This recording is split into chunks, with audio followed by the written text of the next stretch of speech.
اعوذ باللہ السمیع العلیم من الشیطان اللعین الرجیم بسم اللہ الرحمن الرحیم۔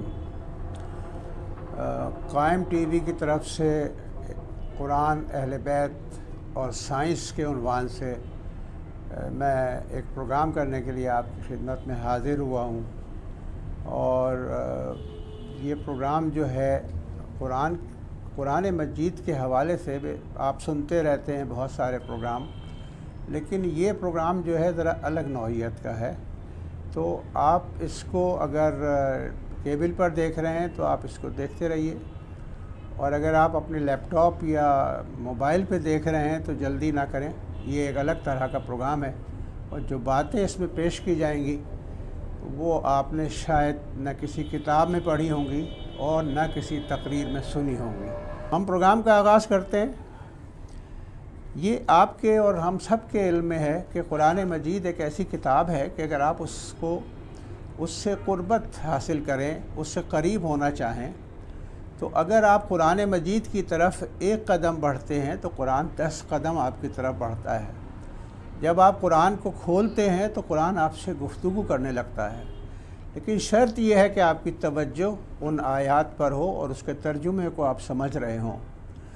امیر المومنین علیہ السلام کا بہت معروف قول ہے کہ جب میں چاہتا ہوں کہ اللہ مجھ سے باتیں کرے تو میں قرآن مجید پڑھتا ہوں، اور جب میں چاہتا ہوں کہ میں اللہ سے باتیں کروں تو میں دعا مانگتا ہوں، نماز پڑھتا ہوں اور دعا کرتا ہوں اللہ تعالیٰ سے۔ دعا کا مطلب ہی پکارنا ہے۔ قرآن مجید کے لیے بھی آپ سب جانتے ہیں اور ہم سب کا تجربہ ہے کہ کبھی کبھی ایک الجھن آپ کے دماغ میں ہوتی ہے، اور اس الجھن کا کوئی جواب آپ کو نہیں مل رہا ہوتا۔ کوئی علمی نقطہ اکثر آپ کے ذہن میں آتا ہے، اور وہ نقطہ اس کا جواب آپ کو نہیں مل رہا ہوتا، اور پھر اچانک آپ کسی وقت قرآن کھولتے ہیں تو اس سوال کا جواب آپ کے سامنے ہوتا ہے ایک آیت کی شکل میں۔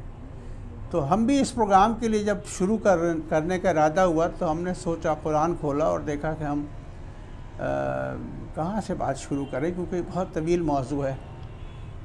اور تو ہم نے دیکھا کہ جیسے قرآن کھولا تو سورہ فرقان کا سورہ کھلا، سورہ فرقان، اور اس کی جو آیت ایک تھی، آیت نمبر 30، وہ ہمارے سامنے آئی، اور اس آیت نمبر 30 نے ہمیں بتا دیا کہ ہمیں کس رخ سے بات کرنا ہے اور کس رخ سے قرآن مجید کے حوالے سے بات کرنا ہے۔ شروع میں ابتداءً ہم اپنے قارئین اور اپنے سامعین اور اپنے جو ناظرین ہیں ان سے ہم کس طرح سے بات کریں۔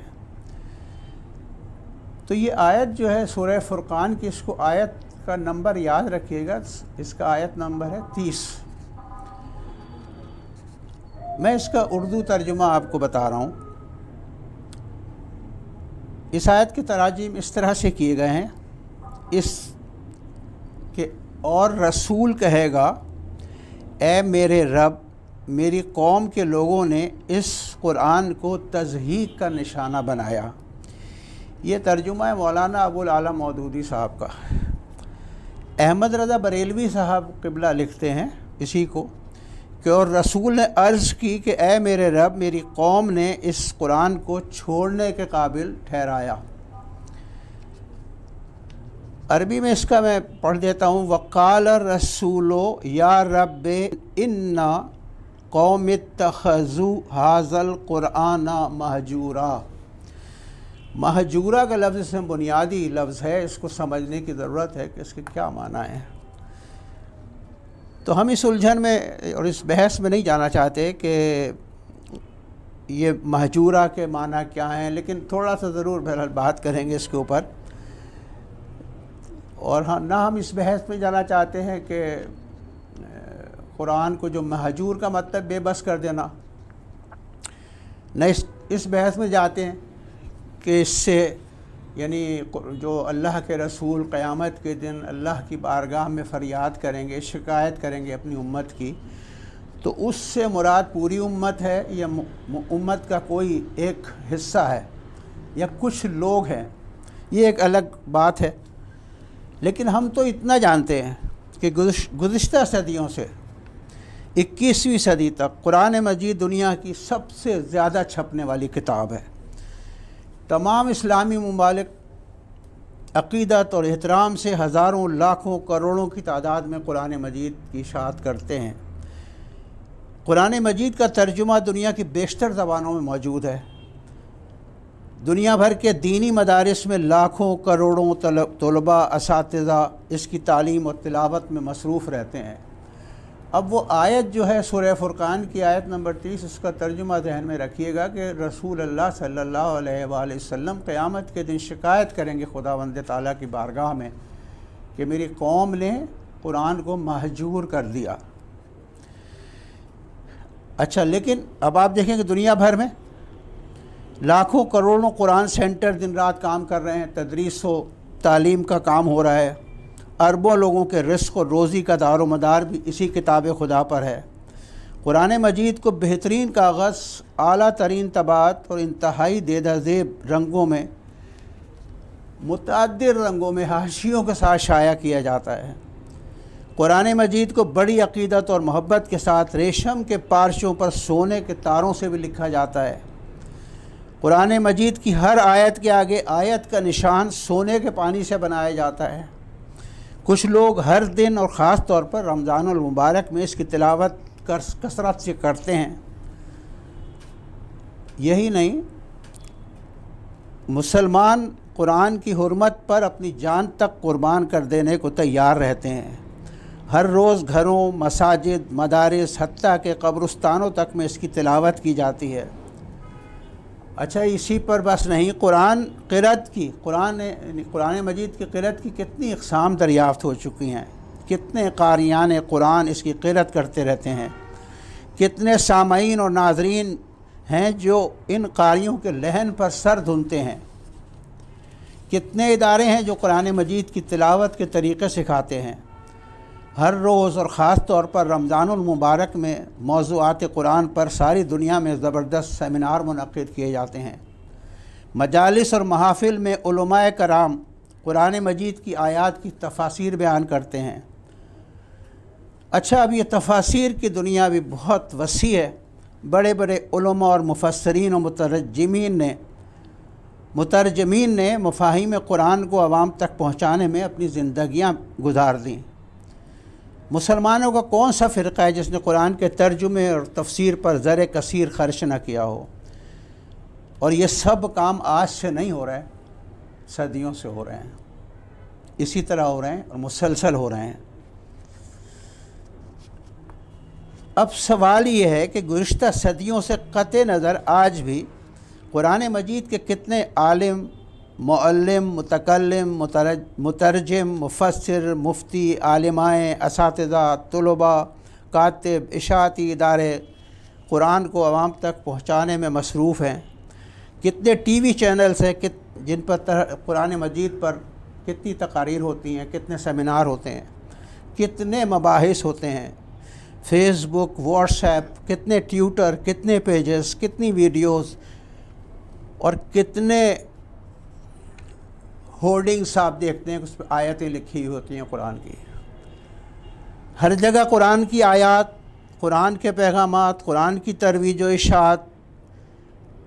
آپ یہ بھی دیکھیں کہ جب حج پر آپ جاتے ہیں تو ہر حاجی کو قرآن دیا جاتا ہے کہ وہ اس سے پڑھے اور اس کا ثواب حاصل کرے۔ 20 لاکھ حاجی ہیں مثلاً، تو ان میں سے ہر حاجی کے پاس ایک قرآن مجید موجود ہوتا ہے جب وہ واپس آتا ہے۔ اور اس سب کے باوجود، یعنی مسلمانوں کی قرآن کے اوپر اس قدر توجہ کے باوجود، خدمات کے باوجود، اللہ کے صادق و امین رسول صلی اللہ علیہ وآلہ وسلم قیامت کے دن اللہ سے شکایت کریں گے۔ کیوں کریں گے؟ اس بات پر کبھی آپ نے غور کیا کہ یہ شکایت کیوں کریں گے؟ مسلمان تو اپنی جان تک دینے کو تیار ہیں اس کے لیے۔ شکایت کیا کریں گے؟ میں اس کو دہرا دوں۔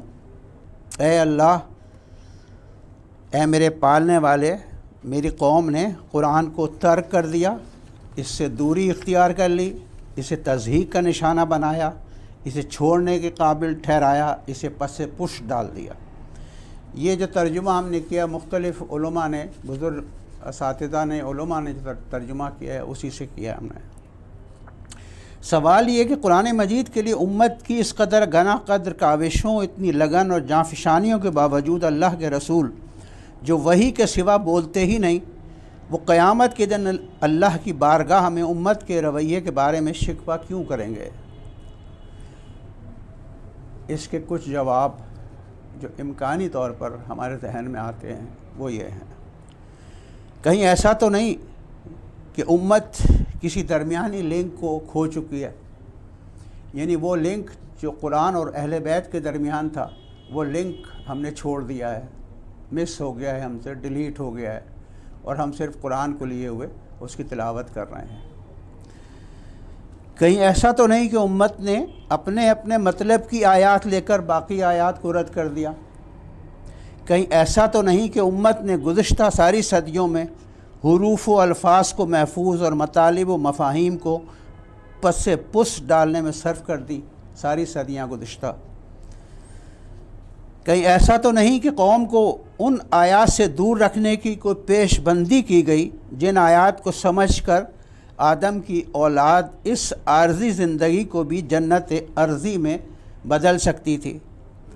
کہیں ایسا تو نہیں کہ امت نے اپنے دنیاوی فوائد کی خاطر قرآن کی آیات کے مفاہیم کو اپنی ضرورت کے مطابق تبدیل کر دیا؟ مہجورہ کے بہت سے معنی میں سے ایک یہ بھی ہے کہ مہجورہ اس اونٹ کو بھی کہا جاتا ہے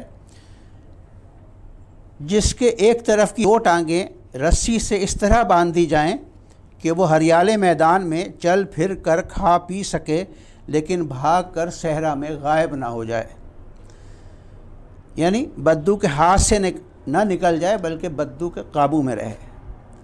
یاد رہے کہ اس خود احتسابی کے لیے ہم سب کو، ہر ایک کو فرقوں کے آکسیجن ٹینٹ سے باہر نکلنا ہوگا، اس لیے کہ آکسیجن ٹینٹ کے اندر کاربن ڈائی آکسائڈ کی مقدار آکسیجن کی نسبت زیادہ ہو گئی ہے۔ بہت شکریہ۔